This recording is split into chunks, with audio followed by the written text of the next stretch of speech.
And while I might look a little plus sized in that jacket, as you can see from this infrared camera shot, that's no ordinary jacket because it's hiding some of that fancy car technology. Yeah, baby!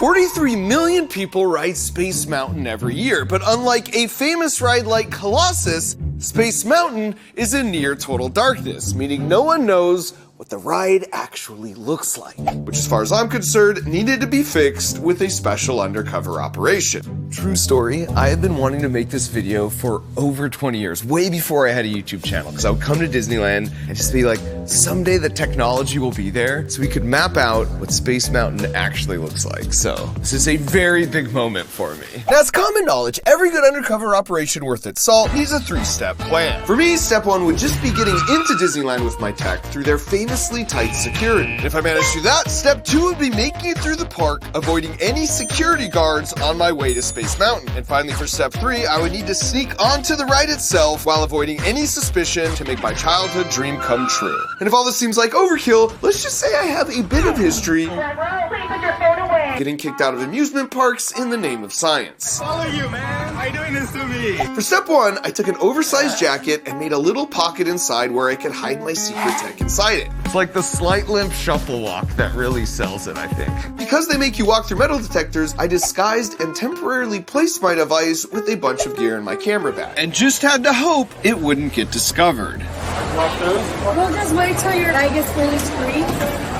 in case of an item that's not. And even though this moment of truth was terrifying, I knew I just needed to play it cool.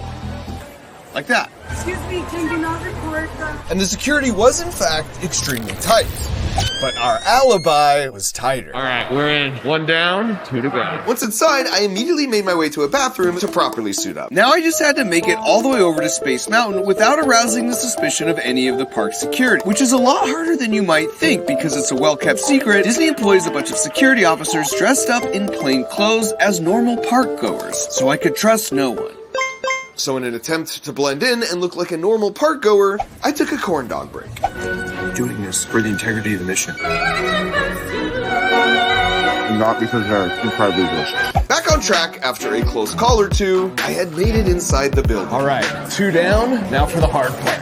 Now that we're inside, it's probably a good time to explain why my jacket looks like this when you view it with an infrared camera, because that is a really tiny portable LiDAR scanner. So it's shooting out 640,000 laser pulses per second to fully map the surroundings. Now, as for the legality of this, if you check the back of your ticket, it says you have to obey all the park rules.